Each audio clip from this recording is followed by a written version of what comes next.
नमस्कार, जय हिंद। आज हम कक्षा 10वीं से त्रैमासिक परीक्षा के लिए आईएमपी प्रश्न देखते हैं। इससे पहले 3 वीडियो अपलोड कर चुका हूं, तो ये आज त्रैमासिक परीक्षा के लिए अंतिम वीडियो है, जिसे ज़रूर देख लेना। और पीछे के 3 वीडियो है, उन्हें भी ज़रूर देख के जाइए, ताकि आपको परीक्षा में मदद मिल सके। तो देखते हैं पहला प्रश्न क्या है कि अभाज्य गुणनखंड विधि द्वारा पूर्णांकों के एचसीएफ और एलसीएम ज्ञात करो। कौन सी विधि बोल रहा है? अभाज्य गुणनखंड। अभाज्य गुणनखंड विधि क्या होती है? ये विधि अभाज्य गुणनखंड की होती है। किसका निकालना है? पहले 8 का, तो 8 का भाग 2 का भाग 2, 2 चौक 8, 2 दूना 4, 2 एकम 2। फिर 9 का गुणनखंड निकाल लो। 9 के गुणनखंड क्या आएंगे? 3 तिया 9, 3 एकम 3। फिर किसके गुणनखंड निकाल लो? 25 के गुणनखंड निकाल लो। तो 25 के गुणनखंड 5 का भाग दे दो। 5 का 25, 5 एकम 5। अब यहाँ लिखो 8 के गुणनखंड। 8 के क्या गुणनखंड आए? 2 गुणित 2 गुणित 2। 9 के क्या गुणनखंड आए? 3 गुणित 3। और 25 के क्या गुणनखंड आए? 5 गुणित 5। अब देखो क्या पूछ रहा है पहले तुमसे? एचसीएफ। तो एचसीएफ ज्ञात करना है। किनका ज्ञात करना है? 8, 9 और 25 का। तो एचसीएफ का मतलब होता है कि जो इन तीनों में मिलता है, यानी ऊपर वाली लाइन का, ये लाइन का, और ये जो तीनों मिलता है वो एचसीएफ में लिखना है। तो तीनों में क्या कोई संख्या मिल रही है? क्या नहीं मिल रही है। तो ऐसी स्थिति में इनका एचसीएफ क्या बनता है? 1 बनता है। एलसीएम के लिए क्या करते हैं हम? देखो 8, 9 और 25 का एलसीएम के लिए क्या करना है? जो तीनों मिलता है उससे तो लेना ही है, और जो नहीं मिलता उससे भी लेना है। तो देखो यहाँ कोई मिल रहा है क्या? नहीं मिल रहा। तो इन सभी का क्या कर लेंगे? गुणा कर देंगे। अब इनका गुणा कर लो। देखो 2 दूना 4, 4 दूना 8, है ना। 8 का गुणा 5 में कर दो। 8 पंजो 40, 40 का गुणा 5 में कर दो, तो कितना आ जाएगा? 200। और 200 में किसका गुणा करो? 3 तिया 9, 9 का गुणा कर दो, तो 9 दूना 18। मतलब कितना आया एलसीएम आया अपने पास में 1800। और ये एचसीएफ आ चुका, ये एलसीएम आ चुका। एचसीएफ और एलसीएम दोनों ज्ञात करना, तो जो अपनों ने ज्ञात कर लिया है। अगला प्रश्न देखते हैं। क्या अगला प्रश्न कि द्विघात समीकरण है या नहीं, यह बताना आपको कि द्विघात समीकरण है या नहीं है। तो देखो यहाँ होल वर्ग लग रहा है, तो यहाँ होल वर्ग वाला सूत्र लगा दो। क्या सूत्र है? a प्लस बी का होल वर्ग बराबर a वर्ग प्लस 2ab प्लस b वर्ग। या तो इस सूत्र से कर लो, या इस कोष्टक को 2 बार लिख के हल भी कर सकते हैं। तो चलो 2 बार लिख के हल कर लो। ये 2 बार लिख दिया, प्लस x माइनस 3, है ना, या माइनस से। अब x का गुणा x में करो, क्या आएगा? x वर्ग। x का गुणा 1 में करो तो क्या आएगा? x। 1 का गुणा x में करो, क्या आएगा? x। और 1 का गुणा 1 में करो तो 1 एकम 1 बराबर। 2 का गुणा x में करेंगे तो क्या आएगा? 2x। और 2 का गुणा माइनस 3 में होगा तो 2 तिया 6। अब देखो इसे समीकरण जमा लो, तो इधर वाली सभी संख्याओं को इधर ले आओ। तो x वर्ग, ये दोनों x की ये जोड़ लेंगे, कितना हो जाएगा? 2x हो जाएगा प्लस 1। और ये 2x इधर लाओ, ये काय का हो गया? माइनस का। ये माइनस का तो काय का हो जाएगा? प्लस का बराबर 0। ये पूरी संख्या को इधर ले आए हैं और इन दोनों को जोड़ लिया। अब देखो x वर्ग और एक संख्या कोई नहीं है x की, एक तो ये 2x है और एक माइनस 2 है। ये प्लस का ये माइनस का, तो ये घट जाएगा, मतलब काट दो। बिना x का कौन है? 1, और कौन है? 6। दोनों प्लस का, इसलिए दोनों को जोड़ लेंगे, कितना हो जाएगा? 7 बराबर 0। क्या द्विघात समीकरण है? हाँ। क्यों है? क्योंकि इसकी घात कितनी है? 2 है। 2 घात होने की वजह से क्या है? द्विघात समीकरण है। तो लिख देंगे यहाँ क्या? अतः यह द्विघात समीकरण है। ठीक। अगला सवाल देखो, जो अपने सामान्य श्रेणी वाले पार्ट से है, कि क्या कह रहा है कि एपी 2, 5/2, 3 और 7/2 का प्रथम पद सार्वंतर और 3 पद, तीनों चीज करना है। एक तो प्रथम पद, सार्वंतर और 3 पद वो लिखना है। तो प्रथम पद कौन बनता है? तो प्रथम पद पहला वाला कौन हुआ? यह 1 का मान हो गया 2। सार्वंतर के लिए क्या करेंगे? दूसरे पद में से पहला पद घटाना है। तो 5/2 में से क्या घटाना है? 2 घटाना है। तो इनका एलसीएम ले लो। एलसीएम क्या आएगा? तो देखो बट्टे में तो 2, 5 ऐसा कैसा लिख दो, और 2 का गुणा 2 में कर दो, कितना आ जाएगा? 2 दूना 4। 5 में से 4 घटा लो, कितना आएगा 1/2। तो इनका सार्वंतर कितना आया 1/2। अब अगले पद लिखना है, तो अगले पद के लिए क्या करो, ये लास्ट जो पद है इसमें सार्वंतर जोड़ते जाओ तो अगला पद आ जाएगा। तो अगले पद के लिए क्या करेंगे, तो देखो अगले पद के लिए अपन क्या करते हैं, 7/2 में क्या करेंगे 1/2 जोड़ देंगे। हर की संख्या एक समान है तो इसलिए 2 लिख देंगे, एलसीएम ले रहे हैं यहाँ पर, और ऊपर की संख्या ऐसे ऐसे लिख दो और इन्हें जोड़ लो, कितना हो जाएगा 8/2। 2 का भाग दे देंगे, कितनी बार जाएगा 4 बार। तो अगला पद क्या आया 4 आ गया। इसके बाद अगला और पद क्या है, तो 4 में क्या करना है, ये सार्वंतर जो है इसे जोड़ दो। तो 4 में हम जोड़ेंगे 1/2 जोड़ देंगे, इनका एलसीएम ले लो। एलसीएम कितना आया 2। 2 का गुणा 4 में कर दो, 2 चौक 8 प्लस 1 कितना हो जाएगा 9/2। ये अगला पद आ गया। तीसरा पद क्या आएगा, देखो 9/2 में क्या जोड़ना, तुम्हें सार्वंतर जोड़ना है। तो 9/2 इसमें सार्वंतर जोड़ दो, 1/2 जोड़ दो। तो देखो हर की संख्या एक समान है तो एलसीएम कितना आया 2, और ऊपर की संख्या को ऐसे ऐसे लिख दो। अब इन्हें जोड़ लो, कितना आ जाएगा 10/2। 2 का भाग दे देंगे, कितनी बार जाएगा 5 बार चला जाएगा। इस प्रकार से इसके अगले पद क्या आए हैं, अगला पद आया एक तो 4, 9/2 और 5। चाहो तो अब एपी जमा लो, तो एपी बराबर क्या है, एपी थी 2, 5/2, 3 और 7/2, और अगला पद क्या आया था 4, फिर अगला पद आया 9/2 और अगला पद है 5। इस प्रकार से इसका आंसर आ जाएगा। अगला सवाल है अपना कि विलोपन विधि से हल कीजिए। तो विलोपन विधि लगाएंगे, क्या होती है विलोपन विधि, तो देखो 3x - 5y, देखो ये -4 है ना, इसको बराबर से इधर भेजो, का क्या हो जाएगा प्लस का, इसे दे दो समीकरण नंबर 1। इसमें समीकरण जमाओ, तो क्या करेंगे इधर x और बराबर से इधर किसको रखना है, x और y को रखना है। तो 9x 2y को बराबर से इधर लाएंगे तो का हो जाएगा माइनस का हो जाएगा, बराबर 7। ये हो गए अपने समीकरण नंबर 2। अब अपन विलोपन विधि में क्या करते हैं, आगे की संख्या एक जैसी करते हैं।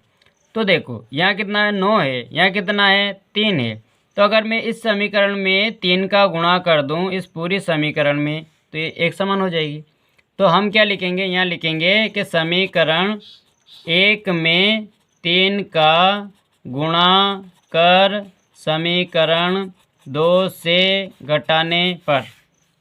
तो इस 1 नंबर वाले समीकरण में किसका गुणा कर रहे हैं अपन, 3 का। तो 3 का गुणा यहाँ होगा तो कितना हो जाए 3 तिया 9, माइनस 3 का गुणा यहाँ करो, 3 पंजो 15y बराबर 3 का गुणा यहाँ होगा 3 चौक 12। नीचे समीकरण क्या है 9x - 2y बराबर 7। इससे क्या करना है, घटाना है।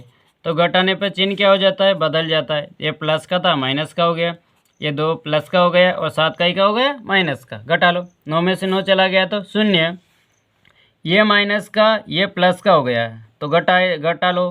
15 में से 2 गया तो कितना बचा 13y, किसका बचेगा माइनस का, क्योंकि माइनस की संख्या बड़ी है, बराबर 12 में से क्या घटाना है 7, कितना बचेगा 5, कई का बचेगा प्लस का, क्योंकि प्लस की संख्या बड़ी है। अब y का मान निकालो, तो y बराबर 5, ये 13 कहाँ चले जाएगा बट्टे में, और इसका माइनस कहाँ लगा दो, ऊपर लगा दो। ये कई का मान आ चुका y का, ये मान यहाँ से उठाएंगे और समीकरण 1 में रख देते हैं। तो लिख दो कि y का मान समीकरण 1 में रखने पर, तो समीकरण 1 क्या रहती, ये रही 3x - 5 गुणित y की जगह क्या लिखेंगे -5/13 बराबर 4। पहले इनका गुणा कर लो, तो देखो 3x माइनस और माइनस का गुणा होगा तो प्लस, 5 का गुणा 5 में होगा तो 25/13 बराबर 4। इस पूरी संख्या को बराबर से इधर भेज दो, तो 3x बराबर 4, ये इधर आएगा तो काय की हो जाएगी माइनस की हो जाएगी। अब इनका एलसीएम ले लो, तो 3x बराबर एलसीएम कितना आएगा इनका 13, 13 गुणा 4 में कर दो, 13 चौक 52 माइनस 25। अब इन्हें घटा लो, तो 3x बराबर 52 में से 25 चले गए, कितना बचेगा 27, कई का बचेगा प्लस का, क्योंकि प्लस की संख्या बड़ी है, बटे में 13। अब x का मान निकालना है तो 3 को बटे में भेज दो, तो x बराबर 27/13 और 3 कहाँ जाएगा बटे में, 3 से काट दो, 3 नाम 27। तो x का मान क्या आया, x का मान बचा अपने पास 9/13, यहाँ लिख देता हूँ मैं। तो x का मान आया अपने पास में 9/13। इस प्रकार उन्होंने x और y का मान विलोपन विधि से हल कर लिए हैं। अगला सवाल है, ये भी सवाल आईएमपी सवाल है। क्या सवाल के 5 वर्ष पूर्व नूरी की आयु सोनू की आयु की 3 गुनी थी। 10 वर्ष पश्चात नूरी की आयु सोनू की आयु की 2 गुनी हो जाएगी। तो नूरी और सोनू की आयु ज्ञात करो।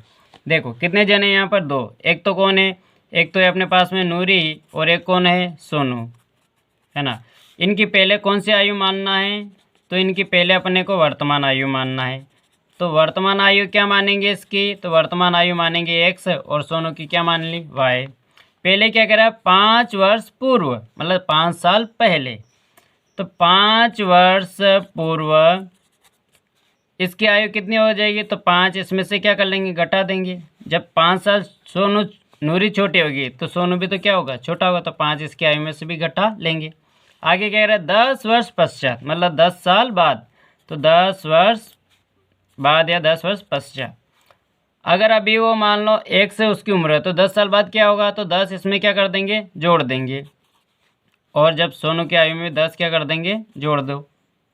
अब अपने को प्रश्नानुसार, प्रश्न जैसा कह रहा है वैसा अपने को करना है। प्रश्न क्या कह रहा है, देखो क्या कह रहा है प्रश्न, कि 5 वर्ष पूर्व, तो 5 साल पहले की आयु क्या है इनकी, x - 5 और y - 5। ये 5 साल पहले की नूरी की आयु है और ये 5 वर्ष पहले किसकी आयु है, सोनू की। तो 5 वर्ष पूर्व नूरी की आयु सोनू की आयु की 3 गुनी हो जाएगी। नूरी की आयु कितनी गुनी है, 3 गुना। बराबर करना है तो 3 गुना किसको दे दो, सोनू की आयु को दे दो और हल कर लो। तो x - 5 बराबर 3 का गुणा अंदर करो, 3y, 3 का गुणा 5 में करो तो 3 पंजो 15। समीकरण जमा लो। तो x 3y को उधर ले आओ तो कई का हो जाए माइनस का, 5 को उधर भेज दो तो कई का हो जाए प्लस का, ये प्लस का 5 हो गए। अब इन दोनों को घटा लो। तो x - 3y बराबर कितना आएगा, ये माइनस का 10 और ये होगी समीकरण नंबर 1। अब अगला अपना प्रश्न में क्या कह रहा है कि 10 वर्ष पश्चात, मतलब 10 साल बाद। तो यहाँ अपने को ये फर्स्ट स्थिति, सेकंड स्थिति देखो क्या कह रहा है, 10 साल बाद। 10 साल बाद उनकी उम्र क्या है, ये नूरी की आयु, और ये 10 साल बाद किसकी आयु है, ये सोनू की है। तो 10 वर्ष पश्चात जो है नूरी की आयु सोनू की आयु की 2 गुनी हो जाएगी। नूरी की कितनी आयु की 2 गुनी हो जाएगी, 2 गुनी हो रही किसकी, नूरी की। तो बराबर करना है तो 2 गुना किसको दे दो, सोनू की आयु को दे दो। हल कर लो। तो x + 10 बराबर 2 का गुणा करो, 2y + 2 का गुणा 10 में करो, कितना आ जाएगा 20। इनको समीकरण जमा लो। तो x इधर लाओ, कई का हो जाएगा माइनस का, बराबर इधर क्या है 20 और ये 10 इधर जाएगा तो कई का हो जाएगा माइनस का। तो x - 2y बराबर घटा लो, कितना आ जाएगा 10 और ये होगी समीकरण नंबर 2। अब यहाँ विलोपन विधि लगाएंगे। तो देखो आगे की संख्या एक जैसी है क्या, समीकरण 1 व 2 में, हाँ। तो डायरेक्ट समीकरण 1 व 2 को क्या कर लेंगे, घटा लेंगे। तो यहाँ लिख देता हूँ कि समीकरण 1 व 2 को घटाने पर, तो समीकरण 1 क्या है, x - 3y बराबर -10 और समीकरण 2 क्या है, x - 2y बराबर 10। घटाने पर चिन्ह क्या हो जाएंगे, बदल जाएंगे। ये माइनस का हो गया है, प्लस का हो जाएगा और ये माइनस का हो जाएगा, ये घट जाएगा। 3 में से 2 क्या कर लेंगे, घटा देंगे तो कितना बचेगा, 1। काई का बचेगा, माइनस का, क्यों माइनस वाली संख्या बड़ी है। बराबर ये दोनों संख्या काई की हो गई, माइनस की, इसलिए जोड़ लेंगे, कितना हो जाएगा माइनस का 20। माइनस से माइनस काट देंगे तो y का मान क्या आ गया, 20। अब किसका मान निकालना, x का। तो ये मान यहाँ से उठाएंगे और समीकरण 1 में रख देंगे। अब y का मान कहाँ रख रहे हैं, समीकरण 1 में। तो यहाँ लिख देता हूँ कि y का मान समीकरण 1 में रखने पर, समीकरण 1 क्या है, ये रही। तो x माइनस क्या है यहाँ पर 3 गुणित y की जगह क्या लिखेंगे, तो y की जगह कितना मान आया अपने पास में, तो y का मान आया अपने पास में 20 मान रख दो। तो 20 बराबर -10, इन दोनों का गुणा कर लो। तो x माइनस कितना हो जाएगा 60 बराबर -10। 60 को इधर भेजो, कई का हो जाएगा प्लस का। तो x बराबर -10, 60 इधर आया तो प्लस का हो गया, इन दोनों को घटा लेंगे। तो x बराबर कितना आ जाएगा 50। अब अपनों ने जो मानी है वो लिखना है। तो x आयु किसकी मानी थी अपनों ने, नूरी की। तो यहाँ अतः करके लिख देंगे कि अतः नूरी की वर्तमान आयु क्या मानी थी, x। तो x का मान कितना है 50। तो नूरी की वर्तमान आयु 50 वर्ष है। और सोनू की क्या मानी थी? तो सोनू की आयु मानी थी y, तो y का मान कितना है 20, तो सोनू की वर्तमान आयु कितनी है 20 वर्ष है। इस प्रकार से सवाल हल हो जाता है। और आईएमपी सवाल भी है। अगला आईएमपी सवाल है कि एपी में a बराबर 5 है, d बराबर 3 है, एसएन मतलब पद जो दिया पद का मान 50 है, तो कह रहा है कि एन और एसएन ज्ञात करना है। ये भी सवाल आईएमपी है। तो क्या करेंगे, पहले अपन जो है इसमें एसएन वाला सूत्र लगा देंगे। तो क्या है, ए एन बराबर क्या सूत्र होता है, ए प्लस एन माइनस 1 और डी। अब देखो क्या इसका मान है क्या अपने पास में, तो इसका मान है 50, इसकी जगह लिख देंगे 50 बराबर ए का मान क्या है 5, तो 5 लिख देंगे प्लस नंबर है क्या अपने पास में कोई नंबर नहीं है, तो नंबर ऐसे कैसे माइनस 1 और डी का मान कितना दिया 3। अब देखो 5 को तो इधर ले आओ, तो 50 माइनस 5 बराबर 3 का अंदर गुणा कर दो, तो कितना आ जाएगा 3n माइनस 3n और 3 का गुणा 1 में करें तो क्या हो जाएगा 3 1 कम 3। इन दोनों को घटा लेंगे, कितना आ जाएगा 45 बराबर, सॉरी इस 3 को भी अब इधर ले आओ, कई का हो जाएगा 3, इधर आएगा तो प्लस का हो जाएगा बराबर, इधर कौन बचा 3n। इन दोनों को जोड़ लो, कितना हुआ 48 बराबर 3n। n का मान चाहिए तो 3 को क्या करेंगे इसके बट्टे में ले आएंगे, n बराबर 48 बट्टे में कौन चला गया 3, 3 का भाग दे दो, 3 एकम 3 और 3 छंग 18, n बराबर कितना आया 16, मतलब नंबर कितना अपने पास 16 नंबर का मान क्या है 50 है। अब देखो अगला क्या पूछ रहा तुम्हें, n नंबर तो आ चुका है, क्या ज्ञात करना एस एन ज्ञात करना है। तो एस एन के लिए क्या करते हैं अपन, पहला पद और लास्ट पद लेते हैं, है ना। तो देखो एस एन नंबर कितने नंबर का आ रहा है 16, तो यहाँ लिख देता हूँ मैं 16 बराबर, सूत्र क्या इसका नंबर बट्टा 2, है ना, n बट्टा 2 और पहला पद प्लस लास्ट पद।